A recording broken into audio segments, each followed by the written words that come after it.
तो बच्चों, आज हम करेंगे क्लास 12 प्रश्नावली 7.2 का फर्स्ट क्वेश्चन। जिस क्वेश्चन में कहा गया है कि प्रश्नों में प्रत्येक फलन का समाकलन ज्ञात कीजिए और हमें किस विधि से निकालना है, ये समाकलन विधि द्वारा। इस प्रश्नावली में सभी क्वेश्चन हमारे समाकलन विधि द्वारा ही होंगे। तो हम पहला क्वेश्चन देखते हैं। पहला क्वेश्चन क्या कह रहा है इसमें कि 2x upon 1 plus x square का हमें समाकलन ज्ञात करना है। किसके द्वारा? समाकलन विधि द्वारा। और log x upon x, log x square upon x, third में 1 upon x plus x log x। तो हम पहला क्वेश्चन देखते हैं। इसमें हम सबसे पहले क्या करते हैं, चूँकि इसमें कहा गया है कि प्रतिस्थापन विधि द्वारा, मतलब कि एक तरह से जैसे ये हमारा कोई अंक है, जैसे मान लो यही मान लेते हैं कि 1 प्लस एक्स, इसको हम क्या कर देते हैं, प्रतिस्थापन कर देते हैं किसी अंक t से या चर से, किसी भी अंक से या चर से इसको मतलब प्रतिस्थापित कर देते हैं, मतलब कि इसको इसमें बदल देते हैं। इसी प्रकार इसमें इन सब क्वेश्चनों में ऐसे ही होगा, किसी ना किसी को हमें प्रतिस्थापित करना ही होगा। तो देखिए, जैसे कि हमारे 2x upon 1 plus x square है, तो इसमें हम सबसे पहले क्या करते हैं, सबसे पहले हम लगाएंगे समाकलन करने पर समाकलन। तो अब हम क्या करते हैं कि 1 प्लस एक्स स्क्वायर को हम क्या मान लेते हैं, t। अब हम इसमें क्या करेंगे, अब इसमें लिखेंगे कि दोनों ओर अवकलन करने पर, दोनों ओर अवकलन करने पर।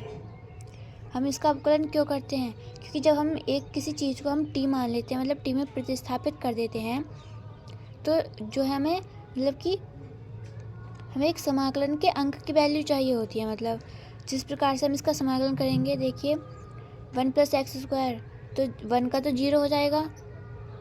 देखिए d upon d x 1 plus x square equal to T.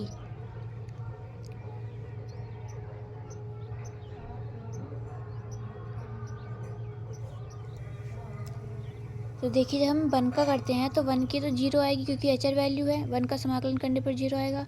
और जब हम एक्स स्क्वायर का करते हैं तो देखिए क्या आता है हमारा 2x इक्वल टू, और हमें इसका भी करना है, तो इसका क्या होता है हमारा d t upon d x. तो d t upon d x हो गया, क्योंकि हमने अब अवकलन कर लिया टी का, तो यही आएगा हमारा d t upon d x हो गया हमारा। अब हम क्या करेंगे, इस डी एक्स को इधर ले जाएंगे, तो 2x into d x equal to d t. तो देखिए इसमें हमें क्या करना होता है कि हम जिस चीज़ को प्रतिस्थापन के रूप में ले रहे हैं, उस चीज़ में जो अंक निकलेगा वो इसी क्वेश्चन में कोई ना कोई सा होगा, और उसको नीचे वाली, मतलब जिसको हमने टी के रूप में प्रतिस्थापित किया, उसको टी के रूप में लिख लेते हैं, और जो हमारा आया है उसको अवकलन करके उसको हम डी टी बना लेते हैं। मतलब कि डी एक्स को हमें एक तरह से डी टी बनाना होगा, क्योंकि हमने अपॉन में मतलब कि हर में टी। देखिए अगर हम x के सापेक्ष अवकलन करेंगे तो हमें सभी पद x में चाहिए होंगे, और अगर हमने यहाँ पर t ले लिया तो इसका मतलब हमें t के सापेक्ष सब पद चाहिए होंगे, इसलिए हमने इसको dt में बदला। तो देखिए अब क्या कहता है ये कि 2x upon 1 plus x square into d x. तो हमने 1 अपॉन एक्स स्क्वायर को क्या माना था, t, तो लिख लेते हैं 2x upon t into d x. और ये देखिए हमारा क्या आया था, 2x into d x equal to d t. किसके बराबर है हमारा, किसके, 2x इंटू डी एक्स के। तो हम लिख लेते हैं कि डी टी अपॉन टी। हम जानते हैं कि देखिए कि जो 1 upon x into d x होता है समाकलन में, तो उसकी वैल्यू क्या आती है हमारी, log x आती है हमारी, log x आ गई इसकी वैल्यू। इसी प्रकार से इसमें होगा, बस चरी तो अलग है, लेकिन लगेगा तो यही फॉर्मूला ना हमारा। तो देखिए हम इधर कर देते हैं, क्या आएगा हमारा ये आया था डी टी अपॉन टी, तो ये कितना आ जाएगा, ये हमारा log टी प्लस सी तो एक समाकलन नियंतांक है, इसको तो लिख ही लेते हैं, इसकी अभी कोई वैल्यू नहीं रखी जाती, इसको ऐसे ही माना जाता है नियंतांक के रूप में। तो चूँकि हमने टी क्या माना था, 1 प्लस एक्स स्क्वायर, तो इसको हम यहाँ पे पुटअप कर देंगे। अब तो log 1 plus x square plus c, तो ये हो गया हमारा इसका समाकलन। अब हम सेकंड पार्ट देखते हैं इसका। सेकंड पार्ट क्या कह रहा है कि log x अपॉन में x और log x का स्क्वायर, इसका हमें समाकलन निकालना है। तो इसमें हम क्या करते हैं, हम किस पद को मतलब कि t के रूप में लें कि हमारे जो 1 अपॉन x है वो dt की फॉर्म में आ जाए। तो हम क्या करेंगे, हम log x को, क्योंकि log x का अपकलन क्या होता है, 1 अपॉन x होता है, ठीक है।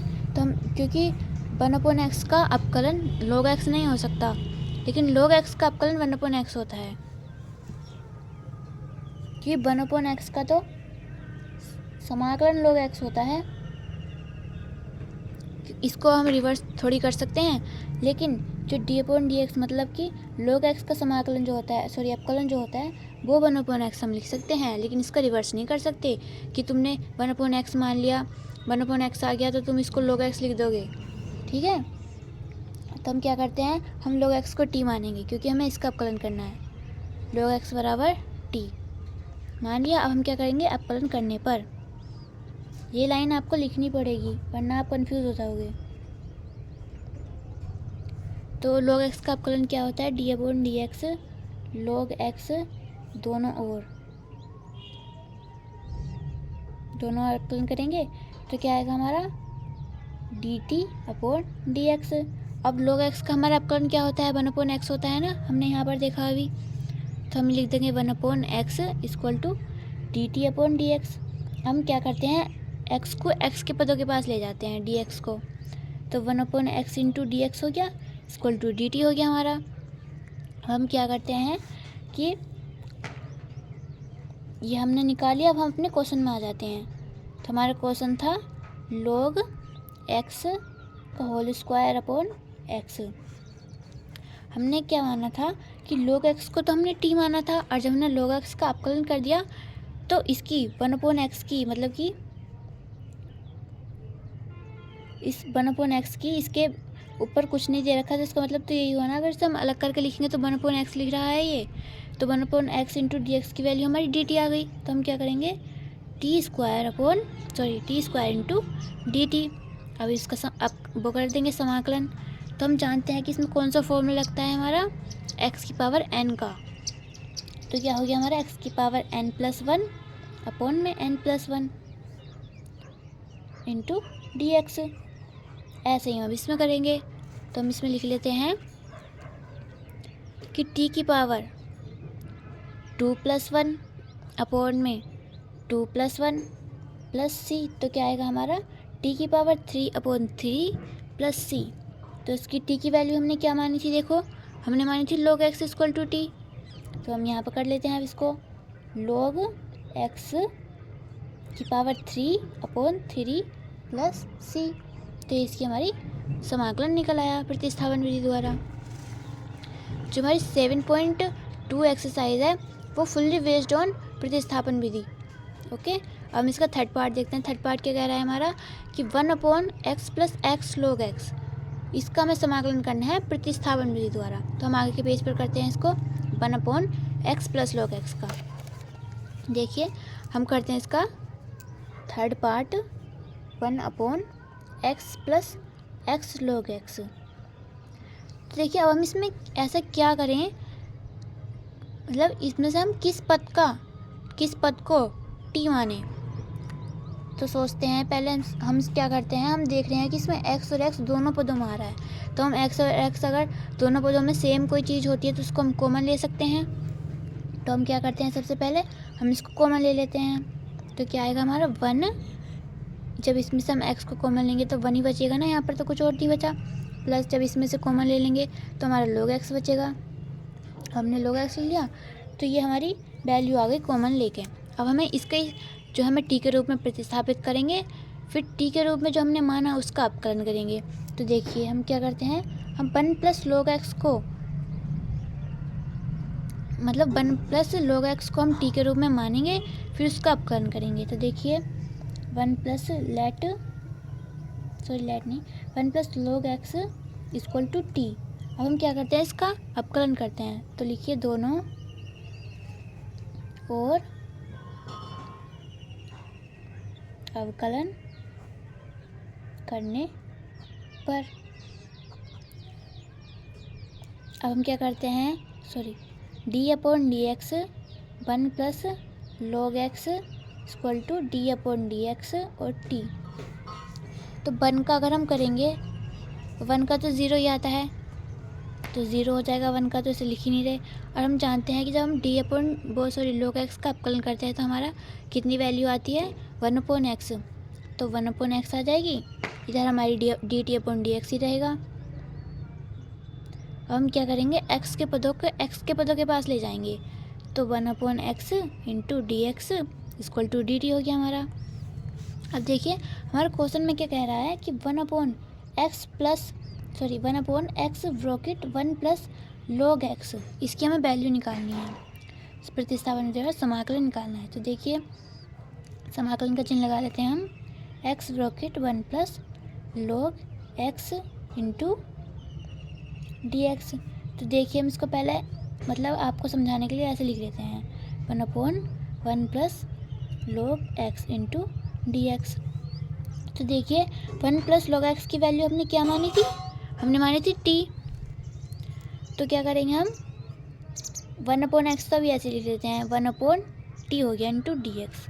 और जब हमने 1 अपॉन log x का अपकलन कर दिया था तो हमारी वैल्यू क्या आई थी, डी टी की, 1 upon x into d x. और देखिए यहाँ पर भी वही है, 1 upon x into d x आ रहा है। इसलिए हम क्या करते हैं कि इसको डी टी के इक्वल कर लेते हैं, क्योंकि हमने ये यहाँ पर कर लिया था इंटू डी टी। तो हम जानते हैं कि 1 अपॉन एक्स का समाकलन कितना आता है हमारा, log x आता है। तो ऐसे हम यहीं पे करेंगे, तो log t प्लस सी। तो हमने t की वैल्यू क्या मानी थी, हमारी t की वैल्यू थी 1 प्लस log x। तो हम यहाँ पर भी ऐसे ही करेंगे, तो log 1 प्लस log x हमने यहाँ पर पुट कर दी इस t में, प्लस सी। तो ये हमारा क्या हो गया, समाकलन। आगे की क्लासेस के लिए लाइक एंड सब्सक्राइब करें।